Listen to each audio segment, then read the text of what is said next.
That thought you're running from right now? The one that claws at your ribs when the world sleeps.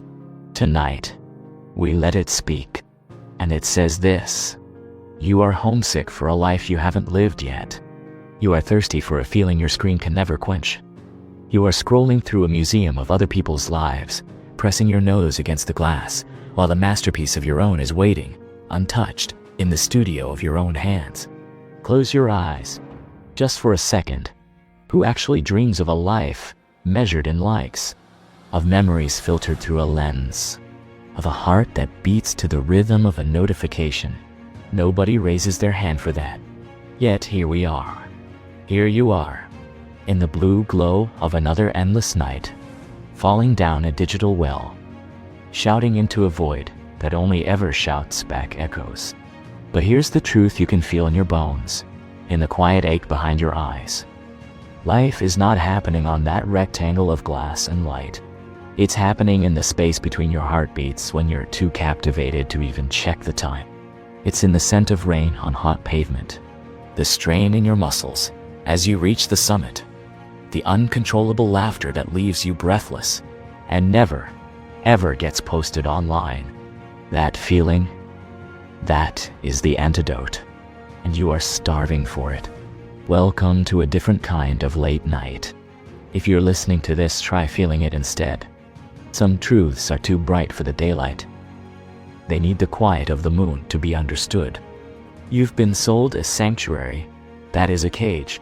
You reach for it first thing in the morning, a digital rosary to ward off the anxiety of the new day. You clutch it in line for coffee, in the elevator, in the silence between sentences with someone you claim to love.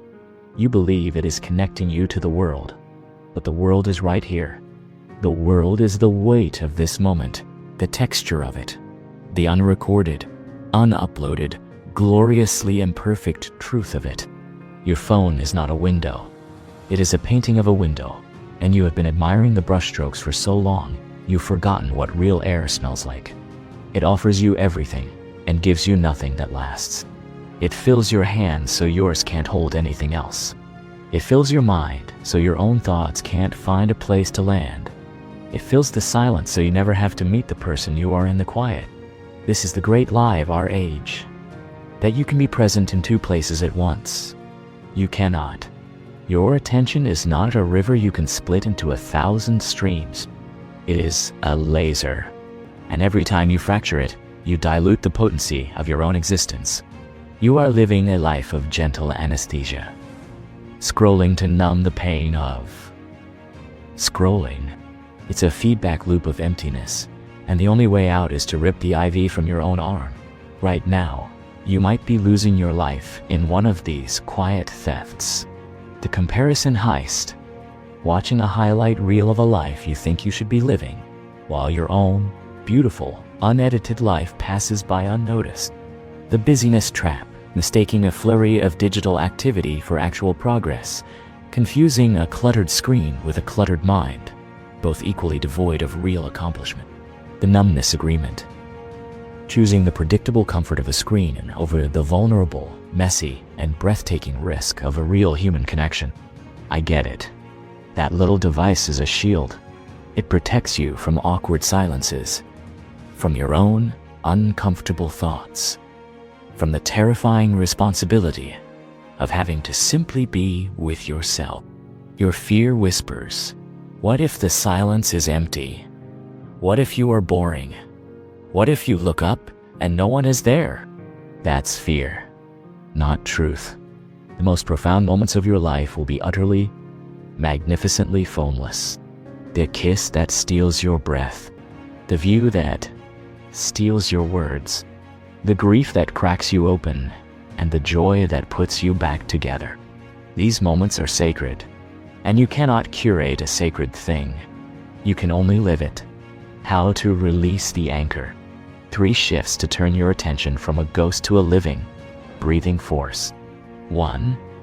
Reclaim the thresholds. The first 5 minutes of your morning and the last 5 minutes of your night are the doorways to your day. Do not hand the keys to a corporation. That time is not for news, not for emails. not for the curated perfection of strangers. It is for you, for silence, for stretching into your own skin, for looking out a real window and remembering you are a part of the world, not just an observer of it. Your first thought of the day should be your own.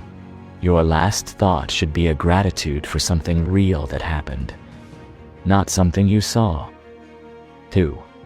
Find the friction. The pull of the digital is effortless. It is a slide. Living requires friction. It requires the grit of soil under your nails, the burn in your lungs from cold air, the awkward stumble of learning a new skill with clumsy hands. Seek out the activities that demand your entire being, the ones that make the device an absurd, irrelevant intruder. Let the batter's box, the rock climbing wall, the pottery wheel, the hiking trail, the dancing crowd, the pages of a physical book.